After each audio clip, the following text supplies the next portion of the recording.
الحمد للہ رب العالمین والصلاة والسلام علی سید الانبیاء والمرسلین نبینا محمد وعلی آلہ وصحبہ اجمعین، اما بعد۔ محترم ناظرین کرام، پچھلے درس کے اندر کتاب حقیقت الجہاد فی فلسطین کے تعلق سے باتیں ہو رہی تھی، اور یہ کہ شیخ سعد الزاتری حفظہ اللہ نے اپنی اس کتاب کے اندر کیسے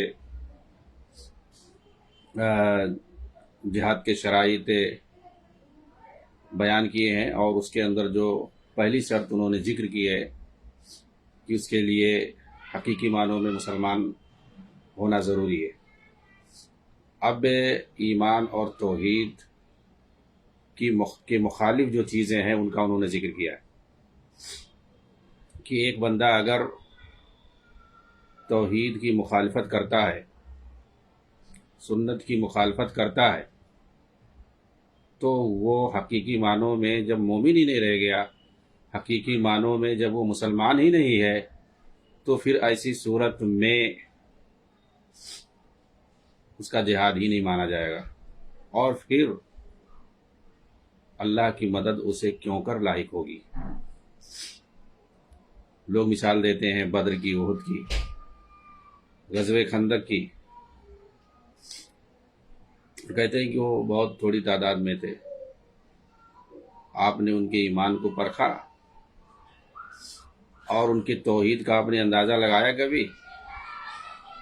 جیسے وہ لوگ عمل کرتے تھے، ان کا عمل جیسے خالص تھا،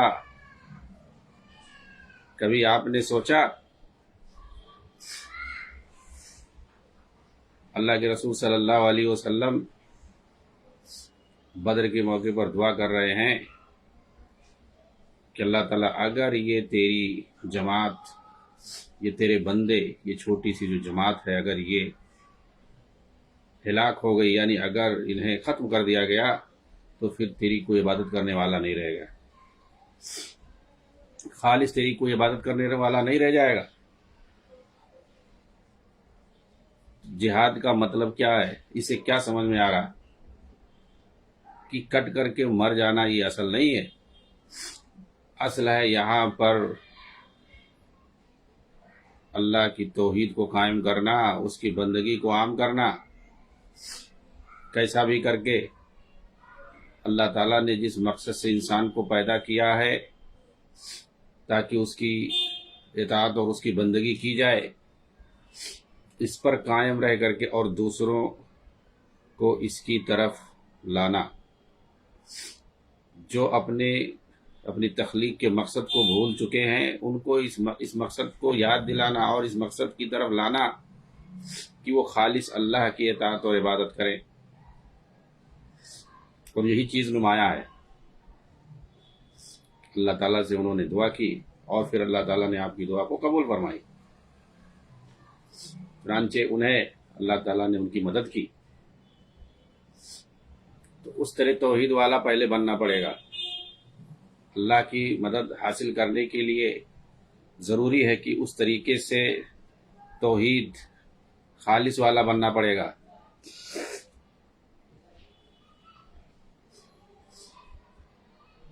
پھر اس کے بعد مدد ہوگی، ورنہ اگر ایمان کے اندر کمزوری ہے اور ساتھ میں ہر طرح کے شرک اور بدعات میں بھی آدمی مبتلا ہے، پھر سامنے والا جو ہے اللہ کا دشمن جسے آپ کہہ رہے ہو، وہ بھی کفر اور شرک میں مبتلا ہے اللہ کو چھوڑ کر کے، اور تم بھی جو ہے غیر اللہ کے پیچھے پڑے ہوئے ہو، دونوں میں فرق کیا رہ گیا؟ ایمان اور عقیدے کا بھی فرق نہیں رہ گیا، تو کم سے کم مادی طور پر ضروری ہے اس کا مقابلہ کرو۔ مادی اعتبار سے بھی کسی وقات میں نہیں ہو، کسی حیثیت میں نہیں ہو، تو کہاں سے جو ہے جیتنے کی بات کرتے ہو، لڑائی کرنے کی بات کرتے ہو؟ آج ضرورت ہے، آج جو ہے لڑائی اور جنگ کیسے ہوتی ہے؟ فضائی ہوتی ہے، بڑے بڑے جنگی طیارے، فائٹر، اس سے لڑائیاں ہوتی ہیں، بڑے بڑے بھاری بھرکم میزائلوں سے لڑائیاں ہوتی ہیں۔ کس کے پاس ہے؟ اگر تم ایمان میں بھی کمزور ہو، روحانی اعتبار سے بھی تمہاری کوئی حیثیت نہیں ہے، اب بتائیے فلسطین کے لیے لوگ دعا کر رہے ہیں اور غوث پاک کو یاد کر رہے ہیں۔ غوث پاک کون ہے بھائی؟ ہاں؟ اس سے مراد ایک انسان کو لے رہے ہیں جو سینکڑوں سال پہلے مر چکا ہے۔ بتائیے، عراق کے جو تھے عبد القادر جیلانی رحمۃ اللہ علیہ، ان کو یاد کر رہے ہیں کہ آپ ہی مدد کرو نہیں تو کچھ نہیں ہوگا، نعوذ باللہ۔ مطلب جو دعا بھی کر رہے ہیں اس میں بھی شرک کر رہے ہیں، اس میں بھی توفیق نہیں ہو رہی کہ کم سے کم اللہ تعالیٰ کو یاد کریں۔ جی ہاں، اور چلے ہیں جہاد کرنے اور چلے ہیں جنگ جیتنے کے لیے۔ ہاں؟ آج لڑائی فائٹر سے ہے، جنگی طیاروں سے ہے، میزائلوں سے ہے، ٹینکوں سے ہے۔ پہلے وہ صلاحیت پیدا کرو۔ کوئی بھی ایسا مسلم ملک ہے ہی نہیں جو کافروں سے مادی طور پر، اور خاص طور سے اگر اسرائیل کا تذکرہ کریں تو جو بڑی بڑی اس وقت مادی اعتبار سے سپر پاور طاقتیں مانی جاتی ہیں وہ سب اس کے ساتھ ہیں، اور انہی کے تحفظ میں وہ لڑائی کر رہا ہے، نہیں تو اس کے پاس وہ حیثیت نہیں تھی۔ تو ظاہر سی بات ہے جب تک ملکوں کے پاس فوج سے تعداد سے کچھ نہیں ہوتا ہے، لوگوں کو بیوقوف بنایا جاتا ہے، ایسا ہے ہمارے پاس، یہ ہے ہمارے پاس، وہ ہے، کیا ہے تمہارے پاس؟ کچھ نہیں ہے۔ مادی اعتبار سے، دنیاوی اعتبار سے تو بہت پیچھے ہو، تو کم سے کم ایمانی اعتبار سے تو تیاری کرو، پہلے اپنے ایمان کو تو مضبوط کرو۔ ارے پہلے کے کفار اس وقت کے جو نبی کے زمانے میں تھے وہ تو کم سے کم مصیبت میں اللہ کو پکارتے تھے۔ قرآن اس کی گواہی دیتا ہے کہ جب تم مصیبت میں پھنستے ہو، تمہاری کشتی جب بھور میں پھنستی ہے تو خالص اللہ کو پکارنا شروع کر دیتے ہو، اور جب بھور سے نکل جاتے ہو اور جب خشکی پر آ جاتے ہو، اللہ نجات دے دیتا ہے تو پھر تم شرک کرنے لگتے ہو، اپنے معبودوں کے پاس جاتے ہو چڑھاوا چڑھانے، اللہ کے علاوہ دوسروں کو نظر و نیاز کرتے ہو۔ ارے آج تو ہر حال میں مصیبت میں بھی لوگ غیر اللہ کو پکارتے ہیں۔ جی ہاں، معمولی اگر پیر میں ٹھوکر لگ جائے تو بھی غیر اللہ کو پکارتے ہیں، اس وقت بھی اللہ کو نہیں یاد کرتے ہیں۔ معمولی مصیبت ہو جائے، پریشانی ہو جائے، تھوڑی سی چوٹ لگ جائے اگر پیر میں تو بھی کہیں گے یا علی، یا حسین، یا غوث، یا فلانے، یا دھماکے، یا اللہ کہنے کی توفیق نہیں ہوتی ہے۔ جب تم ہمیشہ غیر اللہ کو پکارتے ہو تو جاؤ غیر اللہ کے پاس۔ مطلب اتنا زیادہ عقیدہ خراب ہے، اتنا زیادہ شرک اور بدعت عام ہے، تو ایک مشرک اور بدعتی اور ایک کافر کے درمیان کیا فرق ہے بھائی؟ تم اسلام لانے کے بعد بھی، اللہ کا کلمہ پڑھنے کے بعد بھی شرک اور بدعت میں مبتلا ہو تو اللہ تعالیٰ تم سے ناراض نہیں ہوگا تو اور کیا کرے گا؟ مادی اعتبار سے بھی تمہارے یہاں کوئی طاقت نہیں ہے، ایسے موقع پر ہدایت ہے صبر کرنے کی، اور ساتھ میں اپنے ایمان کو مضبوط کرنے کی۔ اور پہلوں کی مثال مت دو، اس وقت لوگوں کے پاس ایمان کی طاقت تھی، ان کے ہاں شرک اور بدعت نہیں، اور منحوس تقلید اور تصوف کے سائے نہیں منڈلاتے تھے ان کے سروں پر۔ وہ اپنے ایمان اور عقیدے کو جو ہے ایسے غیر اللہ کے نام پہ نہیں بیچتے تھے، گروی نہیں رکھ دیتے تھے کسی کے ہاتھ میں اپنی عقل و کھوپڑی کو کہ وہی جو کریں گے، وہی جو کہیں گے وہی کریں گے۔ وہ سمجھتے تھے اپنی عقل سے ساری چیزوں کو، اور دین کو سمجھتے تھے اور اس پر عمل کرتے تھے، اور جو قرآن حدیث کے مطابق صحیح بات ہوتی تھی اس پر عمل کرتے تھے۔ توحید کا جھنڈا لے کر کے وہ چلتے تھے، وہ اپنے مسلک کا اور اپنے اپنے جو ہے طریقوں کا وہ جھنڈا لے کے نہیں گھومتے تھے، وہ جو ہے قرآن اور حدیث کو لے کر کے چلتے تھے۔ اللہ تعالیٰ سے وہ مدد مانگتے تھے، اللہ سے دعائیں کرتے تھے، وہ غیر اللہ کو نہیں پکارتے تھے۔ وہ پریشانی میں کسی قبر پہ نہیں جاتے تھے اور قبر والے کو نہیں پکارتے تھے، قبر والوں سے نہیں مدد مانگتے تھے۔ وہ سیدھا جو ہے جس نے اس کو قبر میں ڈالا ہے، مارا ہے جس نے، اس کو پکارتے تھے، اللہ تعالیٰ کو پکارتے تھے۔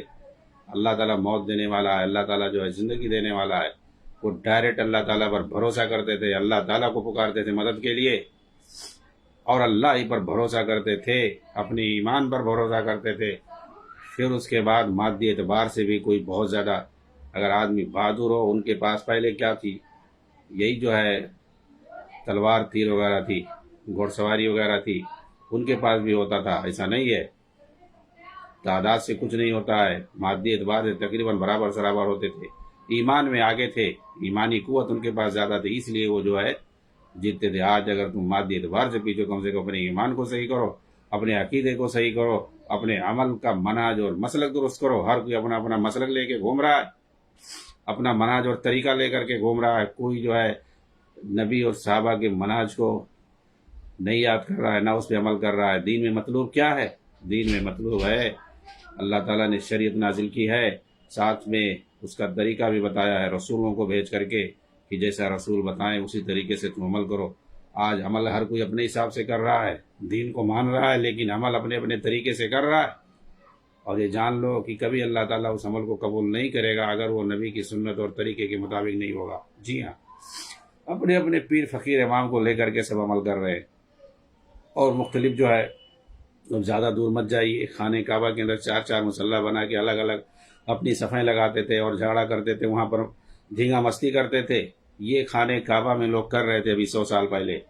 جی ہاں، آج بھی وہ تصویریں سب موجود ہیں، وہ گواہی دے رہی ہے۔ چار چار اذانیں ایک ساتھ وہی ہوتی تھی خانہ کعبہ میں، اور پھر اس کے بعد چار چار جماعتیں قائم ہوتی تھی۔ کوئی آواز اگر تیز کرتا تھا، دوسرا کم کرتا تھا، اس پہ جھگڑا ہوتا تھا، وہیں لڑائیاں کرتے تھے۔ یہ ہے مسلمانوں کی حالت۔ وہ تو سعودی گورنمنٹ کا جو ہے احسان ہے کہ انہوں نے پورا جو ہے وہاں کا نظام ایک امام پہ قائم کر دیا، اور نظام پورا حرمین کا صحیح کر دیا۔ جی ہاں، تو اپنے کم سے کم آج ایمان کو سنبھالو، شرک اور بدعات کو ختم کرو۔ 90% سے زیادہ لوگ شرک اور بدعات میں مبتلا ہیں، قبر پرستی میں مبتلا ہیں۔ ہر ایک کے دیکھیں کہ آپ عقیدے منہج کے اندر کیا انحراف پایا تھا، فکری انحراف میں مبتلا ہے۔ وہ نبی کے ساتھی اور صحابہ جنہوں نے دین اسلام کو پوری دنیا میں پھیلایا، انہوں نے جہاد کیا، انہوں نے فتوحات کا سلسلہ بڑھایا پوری دنیا کے اندر۔ آج انہی کو جو ہے برا بھلا کہا جا رہا ہے، انہی کو گالی دی جا رہی ہے۔ جو قوم صحابہ کو گالی دے، ان کو برا بھلا کہے، ان سے امید کی جا سکتی ہے کہ وہ جو ہے دین کے لیے کچھ کام کریں گے، وہ جو ہے اللہ کے جھنڈے کو بلند کریں گے؟ ایسا ہو ہی نہیں سکتا ہے۔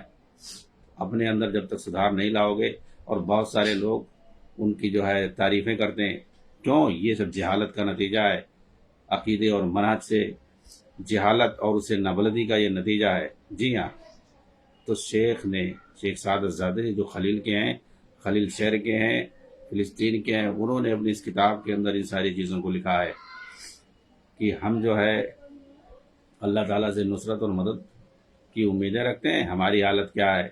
آپ دیکھو، لوگ جو ہے جگہ جگہ عید میلاد النبی مناتے ہیں، ان کے اپنے یہاں کی بات کرا رہے ہیں، فلسطین کے اندر کی بات بتا رہے ہیں کہ جب بھی جو ہے 12 ربیع الاول آتا ہے، پورے شہر میں جو ہے عید میلاد منایا جاتا ہے۔ کون منع کرے؟ ہر طرح کی بے حیائی عام ہے۔ عید میلاد النبی، ہجرت اور اسراء اور معراج کی برسی منا رہے ہیں لوگ۔ یہ سب کیا ہے؟ بدعت ہے۔ ماتم کر رہے ہیں، عزاداری کر رہے ہیں، میت کا بھنڈارا کر رہے ہیں، مردوں کو مسجدوں میں دفن کرنا، قبرستان میں نماز پڑھنا، قبروں کو پختہ بنانا، قبروں پر مکان بنانا، قبروں پر لکھنا، کتبہ لگانا، جنازہ کے پیچھے تحلیل و تکبیر کے ساتھ جانا۔ یہ بھی کسی طرح کی بھی موت آتی ہے، وہ تکبیر تحلیل کے ساتھ جاتے ہیں۔ بھائی جو سنت میں جو طریقہ بتایا گیا ہے اس طریقے سے چلو۔ نعرہ لگاتے وقت تو نعرہ لگاتے ہوئے جاتے ہیں، دنیا بھر کے سیاسی نعرے لگاتے ہیں، میت کی یاد میں بیان کرنا، ان کی خوبیوں کو بیان کرنا، مجلس سے منعقد کرنا، نبیوں اور بزرگوں ولیوں کی قبروں اور مظلومہ مقدس مقامات کی زیارت کرنا۔ جو 3 مسجدیں ہیں صرف اسلام میں، جن کی طرف جو ہے سفر کر کے جانا صحیح ہے، صحیح حدیث کے اندر یہ چیز آئی ہوئی ہے۔ مسجد حرام ہے، مسجد نبوی ہے، اور مسجد اقصی ہے۔ آپ دیکھیں کتنے لوگ جو ہے مقدس مقامات اپنے لیے بنا رکھے ہیں اور وہاں سفر کر کے جاتے ہیں۔ جی ہاں، قبروں کو اور دوسری چیزوں کو انہوں نے اپنا مقدس مقام بنا رکھا ہے اور زیارت کرنے کے لیے جاتے ہیں۔ مردوں پر سورہ یاسین پڑھنا، اذان سے پہلے یا بعد میں اذان کی دعا کے علاوہ ذکر و اذکار یا قرآن پڑھنا، یہ ساری چیزیں کا بدعت ہیں، وہ ہو رہی ہیں سب ہمارے یہاں۔ نبی اکرم صلی اللہ علیہ وسلم کے جاہ و مقام کا وسیلہ مانگنا ہے، کثرت سے وہاں ہو رہی ہیں۔ اب دیکھو کتنے جو ہے فلسطینی دعا کرتے ہیں، اس میں نبی صلی اللہ علیہ وسلم کے جاہ و مقام کا وسیلہ ساتھ میں لگاتے ہیں، غیر اللہ کا وسیلہ ساتھ میں لگاتے ہیں۔ مساجد کو مزین کرنا، انہیں آرائش کرنا، نماز کے اندر زبان سے نیت کرنا، نماز کے بعد ہاتھ اٹھا کر اجتماعی دعا کرنا، خطبہ جمعہ سے پہلے بیان دینا، یہ سب تقلیدیوں کی یہاں یہ سب پوری دنیا میں رائج ہے۔ جی ہاں، گیتوں گانوں کو اسلامی گیت کہنا، گانا کو بھی اب اسلامی گانا لوگ کہہ رہے ہیں۔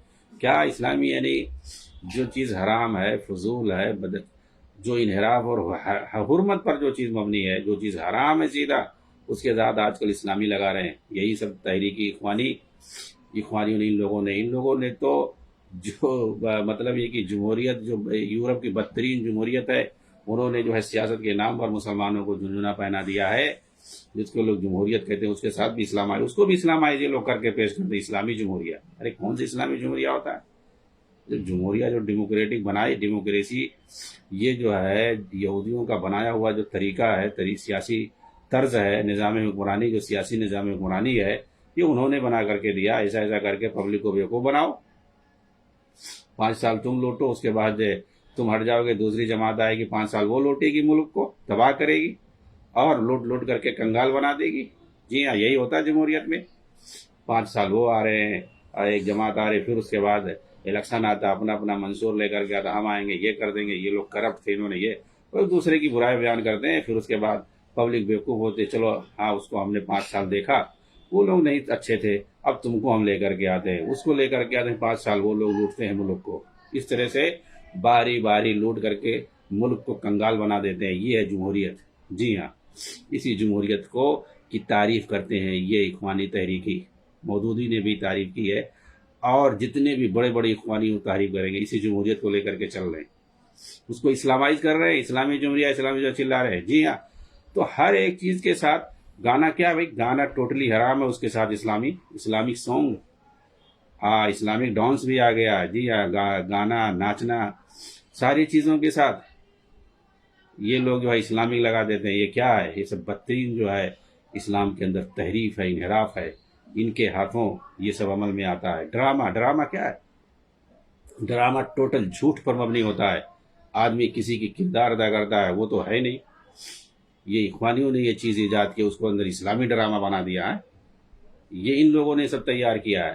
اسلامی فلم، اسلامی گانا، اسلامی ڈرامہ، یہ سب اسلامی، اس دین کے نام پر یہ لوگ پتہ نہیں کیا کیا کرتے ہیں، ساری حرام کاریاں یہ لوگ دین کے نام پہ کرتے ہیں۔ اب بتاؤ یہی لوگ جو ہے اصل جو ہے جہاد چلاتے ہیں، یہ کون سے جہاد کریں گے؟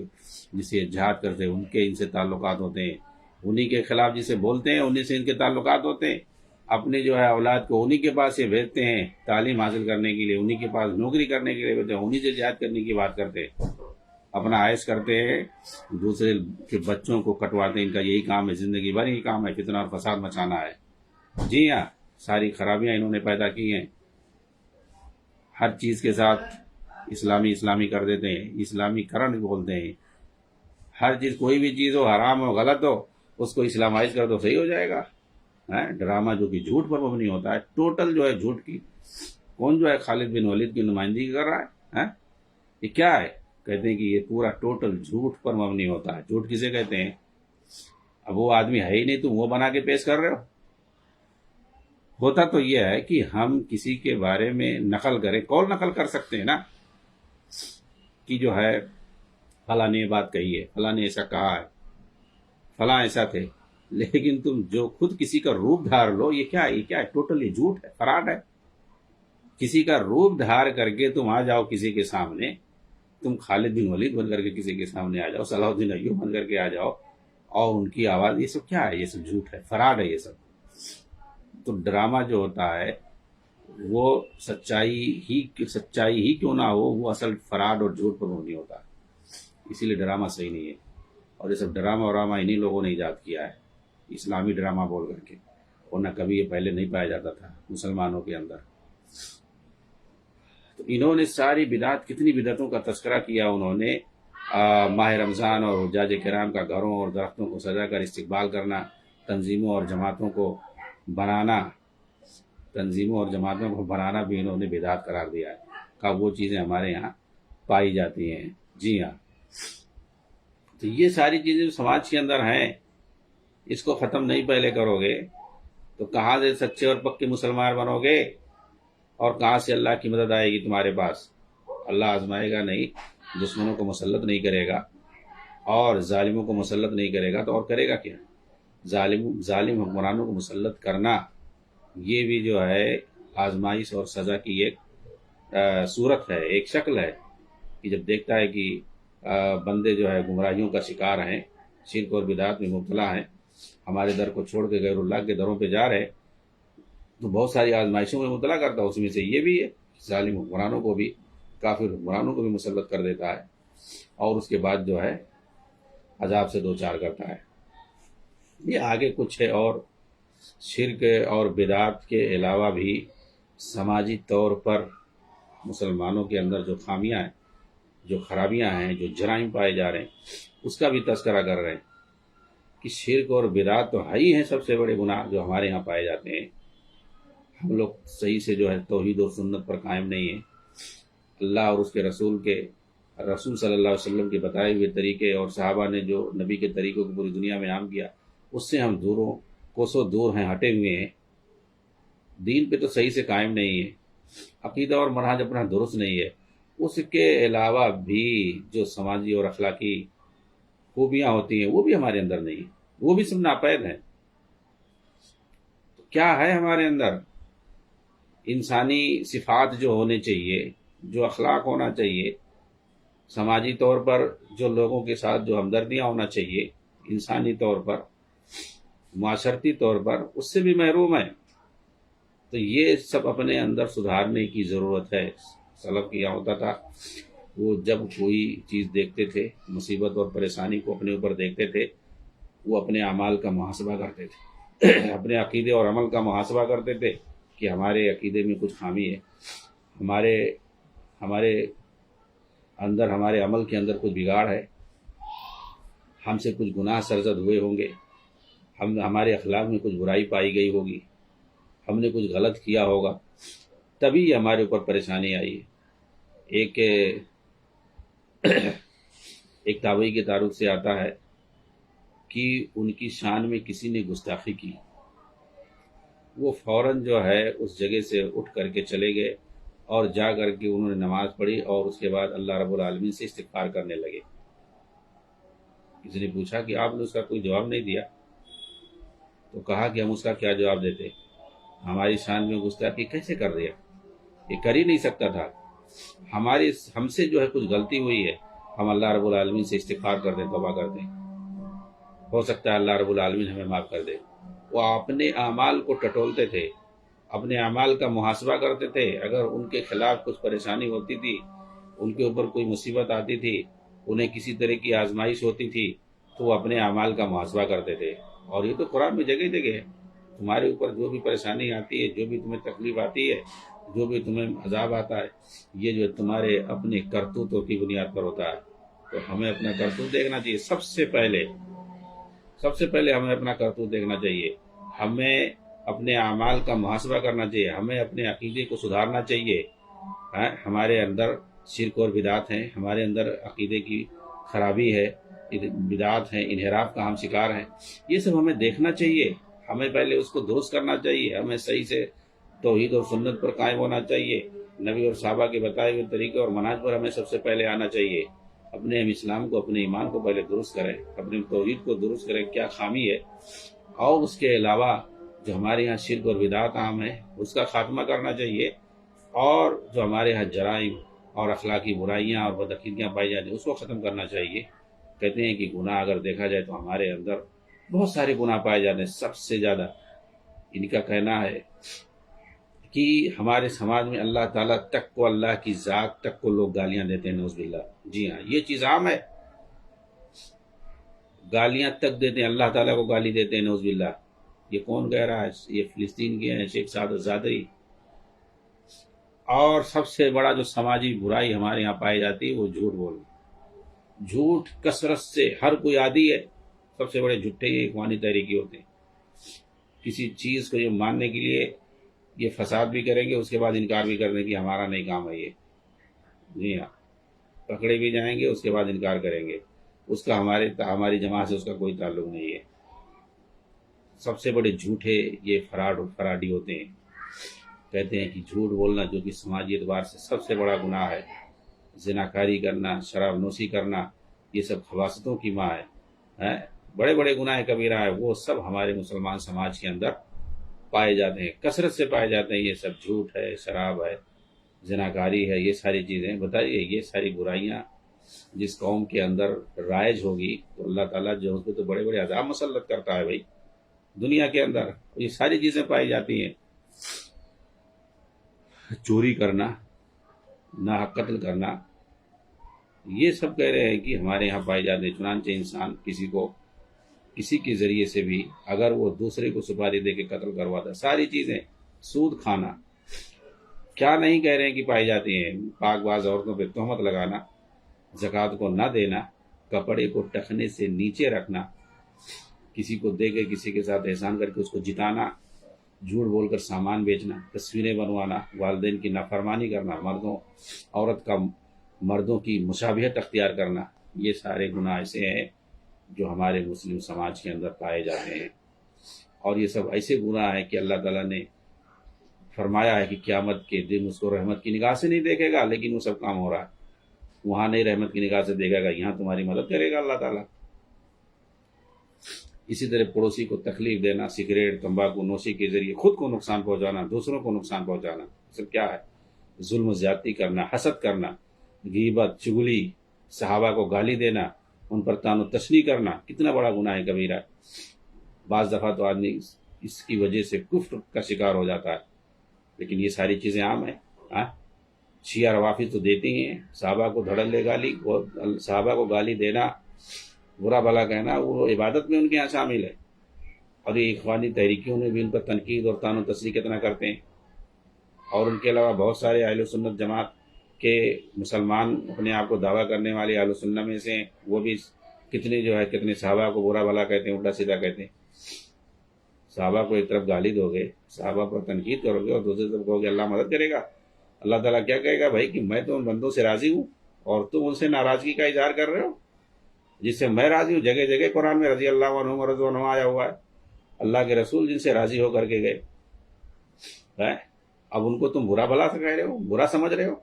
جنہوں نے اسلام کو پوری دنیا میں پھیلایا ہے، نبی کی تعلیم کو جس نے عام کیا ہے، مین و عن کسی طرح بلا کم و کاف سے اس کو پہنچایا ہے لوگوں تک.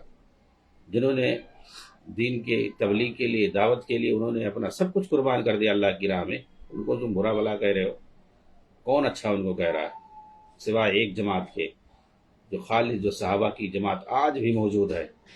ایک چھوٹی سی جماعت ہے، اس کے علاوہ سارے 90% سے زیادہ لوگ وہ صحابہ کو برا بھلا کہتے ہیں، کسی نہ کسی ناحیے سے. کوئی ٹوٹلی طور پر برا کہتا ہے، کوئی جزوی طور پر کچھ نہ کچھ وہ برا بھلا کہتا ہے.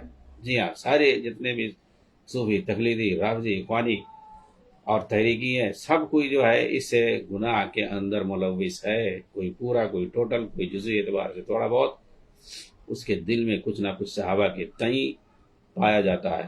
ایسے لوگوں کی اللہ مدد کرے گا. یہ ساری چیزیں کہہ رہے ہیں ہمارے یہاں پائے جاتے ہیں. رشتے کو کاٹنا، جس کو قطع رحمی کہتے ہیں. رشتے کو کاٹنے کی وجہ سے بہت ساری پریشانیاں ہوتی ہیں. یتیموں کا مال کھانا، بہنوں کی وراثت کا کھانا، جھوٹی گواہی دینا، تکبر اور فخر کرنا، جوا، چوسر کھیلنا، جو کہ شیطانی عمل ہے، وہ سب ہمارے یہاں پایا جا رہا ہے. پیشاب کی چھینٹوں سے نہ بچنا، دھوکہ دینا، غداری کرنا، خیانت کرنا، امانت کو ضائع کرنا، گانا سننا، بے پردگی کے ساتھ باہر نکلنا، داڑھی مڈوانا، اس کو لوگ ہلکا سمجھتے ہیں. پتلون اور کپڑے کو چست پہننا، مرد ہو یا عورت، یہ کسی کے حق میں کہنے جائز نہیں ہے کہ کپڑے کو چست پہنا جائے. فلم اور سیریل دیکھ کر کے وقت کو ضائع کرنا، کھیلوں کے پروگرام منعقد کرنا اور اس کے لیے مال کو بڑے پیمانے پر ضائع کرنا، یونیورسٹیوں اور کالجوں میں مرد و زن کا آپس میں ملنا جلنا، یعنی تعلیمی اختلاط جسے کہتے ہیں. آگے دیکھو یہ کیا کہہ رہے ہیں، یہ سارے شرعی مخالفات، یہ ساری برائیاں یہ سارے حرام کار ہمارے ملک فلسطین کے اندر عام ہیں،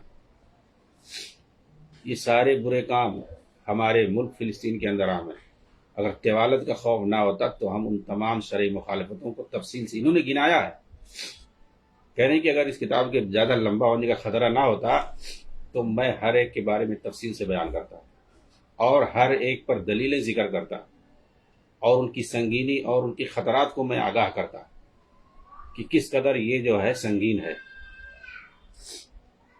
چنانچہ جو لوگ خارجی دشمن سے یعنی باہر کے جو دشمن سے جہاد کا دعویٰ کرتے ہیں انہیں سب سے پہلے اپنے بارے میں سوچنا چاہیے کہ کیا وہ اس داخلی دشمن سے محفوظ ہیں؟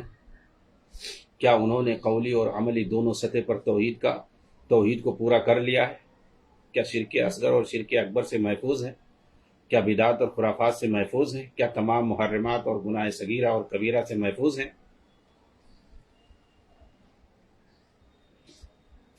اگر کہتے ہیں کہ ہاں میں نے ان میں سے اکثر سے جہاد کیا ہے یعنی بچنے کی کوشش کی ہے اور ان سے بچنے کی کوشش کر رہے ہیں تو انہیں معلوم ہونا چاہیے کہ یہ اسی وقت ہو سکتا ہے جب وہ علماء ربانیین کے ہاتھوں علم شرعی کو حاصل کریں اور یہ کہے کہ میں اپنی طاقت بھر اللہ سے ڈرتا ہوں، اگر گناہ سرزد ہو جاتا ہے تو اس پر توبہ اور استغفار بھی کرتا ہوں اور میں جہاد کے لیے تیار ہوں، تو ہم اس سے کہیں گے کہ ٹھیک ہے مگر نبی اکرم صلی اللہ علیہ وسلم اور آپ کے صحابہ زیادہ متقی اور پرہیزگار تھے، ان کے پاس تمہارے مقابلے میں دینی غیرت زیادہ تھی، اس کے باوجود بھی انہوں نے مکہ کے اندر ابتدائی مراحل میں جہاد نہیں کیا، یعنی قتال جو کہ جہاد کا آخری مرحلہ ہے، بلکہ وہ جہاد کے پہلے مرحلہ جسے جہاد النفس کہتے ہیں اسے پورا کرنے کے بعد دوسرے مرحلے کی طرف منتقل ہوئے تھے۔ پہلے انہوں نے جہاد النفس کو پورا کیا تھا، پھر اس کے بعد دوسرے مرحلے کی طرف منتقل ہوئے تھے اور وہ دین حق کو پھیلانا اور اسے عام کرنا ہے۔ دین حق کو پھیلانا اسے عام کرنا ہے کہ جسے آپ سیکھیں اور پھر اس پر عمل کریں اور پھر اسے لوگوں کے درمیان عام کریں۔ اس دوسرے مرحلے کو دعوت دین اور اشاعت علم کا جہاد کہتے ہیں۔ یہ لوگ کہیں گے کہ مجاہد کو کوئی عالم فتویٰ نہیں دے سکتا ہے، وہ اپنے حساب سے، ارے کون سا مجاہد کے اندر عالم بھی ہو سکتے ہیں، جاہل بھی ہو سکتے ہیں، اور زیادہ تر جہلا ہی ہوتے ہیں، عوام ہوتے ہیں۔ جہاد کرنے کے لیے کیا شرط ہے؟ اس کے اندر زیادہ جو بڑی شرط وہ یہ کہ اس لائق ہو، لڑنے کے لائق ہو، بس لڑنے کے لائق ہو، بس کافی ہے۔ وہ جسمانی اعتبار سے پرفیکٹ ہو، فزیکلی فٹ ہو، وہ اس کے اندر بہادری ہو، لڑائی کا جذبہ ہو، بس یہی کافی ہے۔ اس کے اندر کا علم کی شرط ہے کہ آدمی عالم و فاضل ہو، کیسا ہو، عقیدے، اس میں یہ سب نہیں دیکھا جاتا ہے۔ عالم اور فاضل ہونا نہیں دیکھا جاتا ہے، فتویٰ ایک عالم ہی دے گا، وہی بتائے گا کہ تم جہاد کے لائق، تم کو جہاد میں جانے کی اجازت کون دے گا؟ کون دے گا کہ تم اس کے لائق ہو؟ نہیں، ایک عالم ہی بتائے گا، ایک مفتی ہی بتائے گا، جو دین کتاب و سنت کا جو ماہر ہو وہی بتائے گا۔ آج یہ خارجی لوگ بولتے گئے رہے مجاہدوں کو فتویٰ کوئی عالم نہیں دے گا، یہ لوگ اپنا جو ہے حیض و نفاس کے بارے میں فتویٰ دیں، وہ لوگ جہاد کر رہے ہیں۔ مطلب ایسا جو ہے یہ لوگ جھوٹ اور فراڈ اور پروپیگنڈا میں لوگوں کو بیوقوف بنا رہے ہیں، پوری مسلم دنیا کو، پوری مسلم قوم کو میڈیا کے ذریعے سے اور ہر ذریعے سے یہ لوگوں کو فراڈ میں مبتلا کر رہے ہیں۔ اور تم کو کون کہے گا جہاد میں جاؤ گے؟ تم وہاں کیسے پہنچے؟ کس نے کہا؟ کہاں تم لڑ رہے ہو؟ کون ہے سامنے؟ کہاں ہے؟ یہ سب بتائے گا کون؟ ایک عالم ہی بتائے گا، جو کتاب و سنت کا ماہر ہے وہ بتائے گا۔ اس کے اندر صرف جو ہے فزیکلی فٹ ایک آدمی، جسے آدمی کام کے لیے کہیں باہر جاتا ہے تو پہلے چیکنگ ہوتی ہے کہ یہ ٹھیک ہے یا نہیں ٹھیک ہے جسمانی طور پر، ایسے ہی اس میں دیکھا جاتا ہے، بس اس کے اندر عالم فاضل ہونا نہیں۔ وہاں جانے کے لیے دیکھتا بھی ہے، جانچ بھی کون کرے گا؟ وہ ایک عالم اور فاضل کرے گا، وہی بتائے گا کہ یہ ہے جہاد کے لائق یا نہیں ہے۔ تب آدمی جائے گا اور کہتے ہو کہ جو ہے ان کو کوئی فتویٰ نہیں دے گا، ان کا کسی عالم کا فتویٰ ان کے حق میں نہیں مانے جائے گا۔ یہ سب پورا فراڈ ہے، یہ سب خارجیوں کی سوچ ہے یہ۔ جی ہاں، انہوں نے یہ سارے چیزیں ایجاد کی ہیں، اپنے اپنے اصول گڑھے ہیں الٹے سیدھے۔ خارجی اصول میں سے ایک یہ بھی ہے، جسے اور بہت سارے ہیں۔ خود کش حملے کا جو انہوں نے فتویٰ دے دیا، بس خلاص اب دے دیا انہوں نے، اب عمل کرو۔ ان کے جو اپنے جو ان کے فتنہ پرور اسکالر ہیں، وہ جو فتویٰ دیں گے صرف اسی کو مانیں گے، بس۔ ان کے جو فتنہ پرور اسکالر ہیں، اسکالر بس فتنہ پرور مفتی ہے، وہ لوگ جو کہہ دیے اس کو مانیں گے، لیکن اگر کوئی کتاب و سنت کا ماہر ہے، کوئی سلفی عالم ہے، تو اس کو نہیں مانیں گے۔ ہاں، اس پر طرح طرح کے طنز کسیں گے، تان و تشنیع کریں گے، اس کو برا بھلا کہیں گے، اس کو برے برے القاب سے نوازیں گے، لیکن ان کا فتنہ پرور اگر اسکالر ہے، کوئی اپنے آپ کو مفکر کہہ رہا ہے، وہ الٹا سیدھا فتویٰ ان کے حق میں دے دے تو اس کو سب سے بڑا علامہ بنا کر کے پیش کریں گے۔ خود سے حملہ کرنے کی اجازت دے دے تو وہی سب سے بڑا مفتی ہے ان کے یہاں۔ جی ہاں، جو دوسروں کے بچوں کو کٹوانے کا فتویٰ دیتے ہیں، اپنے بچوں کو یورپ اور امریکہ بھیجتے ہیں۔ یوسف قرضاوی جس نے فتویٰ دیا تھا یہ خود سے حملے کا، اس کے ایک بھی بچے اس میں جو ہے شریک نہیں ہوئے، سارے کے سارے جو ہے عائش کر رہے ہیں۔ کئی ایک بچے ہیں، ایک بچہ تو اس کا ایمبیسڈر ہے۔ جی ہاں، ایمبیسڈر ایسے کوئی معمولی چیز ہے؟ ایک ملک سے دوسرے ملک میں ایمبیسڈر بن کر کے جانا۔ یوسف قرضاوی کی بات میں کر رہا ہوں۔ جی ہاں، جس کو جو ہے مفتی ناٹو کہتے ہیں، ناٹو صلیبی، ناٹو فوج کا مفتی کہتے ہیں، جو فتنہ پرور مفتی کے نام سے عربوں میں مشہور ہے، اور جس نے صاف صاف ہے ٹی وی پر کہا تھا کہ ہاں جا کر کے اس کو مارو، معمر قذافی کو، اس کے خون کا بدلہ میں جو اللہ تعالیٰ سے حساب کر لوں گا۔ اس کو سڑکوں پر مارا گیا تھا۔ آج وہی لوگ خود اس کو کہہ رہے ہیں کہ وہ اگر نہیں ہوتا، وہ اگر ہوتا تو آج ایسا نہیں ہوتا۔ ہاں، آج اس کو ایسا لگ رہا ہے کہ وہ لوگ پوچھ رہے ہیں، اور فتویٰ کون دیا تھا اس کو مارنے کا؟ اس کے ملک پر کس نے حملہ کر کے پورا تباہ کیا ہے؟ نیچے زمین پہ کون تھا؟ یہی سارے اخوانی تھے، اس کو گھسیٹ کر کے مارے تھے۔ اور اوپر سے جو ہے صلیبی فوج، یورپ کی جو 28 ملکوں کی فوج ہے جس کو ناٹو کہتے ہیں، اوپر سے فضائی طور پر ان کی مدد کر رہی تھی۔ بھائی تم اخوانیوں کی مدد جو ہے یورپ کی صلیبی ناٹو فوج کرے، یہ سمجھ میں آنے والی بات ہے؟ کیوں تمہاری مدد کرتی ہے وہ؟ کیوں مدد کیا؟ اور پھر جس پر یوسف قرضاوی نے شکریہ ادا کیا، امریکہ کا شکریہ ادا کیا، ناٹو فوج کا شکریہ ادا کیا۔ جی ہاں، کیوں مدد کر رہے تھے بھائی؟ لیبیا کو تباہ کرنے میں اخوانیوں کا استعمال کیا گیا، اور اوپر سے ناٹو فوج جو ان کا ساتھ دے رہی ہے، اور اس کے بعد پھر ہلیری کلنٹن اور یہ اوباما، ان کے جو خالہ اور ان کا جو ماما ہے، وہ آ کر کے ان کا پیٹ تھپتھپاتا ہے مصر کے اندر، لیبیا کے اندر، اور یہ لوگ نعرے تکبیر سے جو ہے اس کا استقبال کرتے ہیں ایئرپورٹ پہ۔ یہ سب فتنہ پرور ہے۔ وہی لوگ ان کے جو ہے محبوب ہیں۔ یہ یورپ اور امریکہ میں جا کر کے عیش کرتے ہیں، اپنے بچوں کو تعلیم دلاتے ہیں، اور ایمبیسڈر بنواتے ہیں، بڑے بڑے اونچے اونچے پوسٹوں پر فائز کرتے ہیں، اور انہی کو گالی دیتے ہیں آ کر کے مسلمانوں کے بیچ میں۔ انہی یورپ امریکہ والوں کو گالی دیتے ہیں، اور اندر سے یہ لوگ ملے ہوتے ہیں، اپنے بچوں کو وہاں بھیجتے ہیں، سیٹلمنٹ کر دیں۔ محمد مرسی، اس کی یہ خود جو ہے اور اس کی ساری اولاد امریکہ میں زندگی بھر رہی، اور وہاں کا نیشنلٹی حاصل کیا، اور یہاں آ کر کے شہید ہو گیا۔ ہاں، سب سے بڑا جو امام ہے، شہید ہے، وہی تو ایک تھا اچھا آدمی، اور سب جو ہے خراب ہے۔ جو زندگی بھر اپنے ملک کی خدمت کرے وہ ان کے یہاں امریکہ کا جاسوس، امریکہ کا پٹھو ہے، اور جو زندگی بھر امریکہ میں رہے، اس کی خدمت کرے، اس کی جو ہے نوکری کرے، اسی کا خادم اور نوکر بن کر کے رہے، اور زندگی سے کچھ پلا کر کے پہلے اس کو لانچ کیا جائے، اور ملک کا جو ہے اس کو جو ہے حاکم بنا دیا جائے، تو وہ بہت بڑا جو ہے امام ہو گیا، شہید ہو گیا۔ جو زندگی بھر امریکہ کی غلامی کرے، اپنے بچوں کو اس کا نیشنلٹی دے، اور فخر سے کہے کہ ہمارے سارے بچے وہاں کی نیشنلٹی لے چکے ہیں۔ جی ہاں، ان کا یہی ہوتا ہے، جو امریکہ میں رہے اور وہیں سے مسلمانوں کے خلاف سازشیں کرے، ان کی یہی سب چالیں ہیں۔ یہ سب کوئی میڈیا میں بیان کرتا ہی نہیں ہے، پبلک کو کچھ معلوم ہی نہیں ہوتا ہے۔ بہت سارے لوگ تو ان کو صحابہ کی طرح سمجھتے ہیں، ایسا اور ویسا ان کو سب جیسا دکھایا جاتا ہے، جیسا بیان کیا جاتا ہے، ویسے ہی میڈیا میں بیان کیا جاتا ہے، سب لوگ سمجھتے ہیں۔